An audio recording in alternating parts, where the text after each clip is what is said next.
Star प्रवाहावरील ठरलं तर मग या मालिकेच्या आजच्या म्हणजे 24 मेच्या भागात अर्जुनला आजारी बघून सायलीला टेन्शन येतं। तेव्हा अस्मिता याचा दोष सायलीला देते।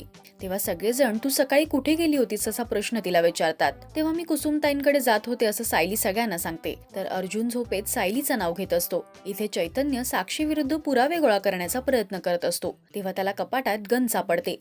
कपाटातली सगळी हत्यारं बघून त्याला धक्का बसतो। तितक्यात तिकडे साक्षी येते। तर अश्विन इथे दादाला कसलं तरी टेन्शन असल्याचं सगळ्यांना सांगतो। प्रिया शवागृहात डेड बॉडी घ्यायला आलेली असते। सायली अर्जुनला नेमका कसला त्रास झाला असेल याचा विचार करत त्याची काळजी घेत असते। त्यानंतर सायली तिने अर्जुनला लिहिलेली चिठ्ठी लपवून ठेवते। तेवढ्यात अर्जुनला शुद्ध येते। तर मी आजारी पडलो म्हणून सायली परत आली आहे, आता मी त्यांना परत जाऊच देणार नाहीये असा विचार अर्जुन करतो आणि सायलीला तुम्ही इथून जाऊ नका असं बोलतो। मधुभाऊ जेलमधून सुटेपर्यंत तुम्ही इथेच राहावं असं मला वाटतं असं अर्जुन तिला सांगतो। तर सायली सुद्धा घरी थांबायला तयार होते।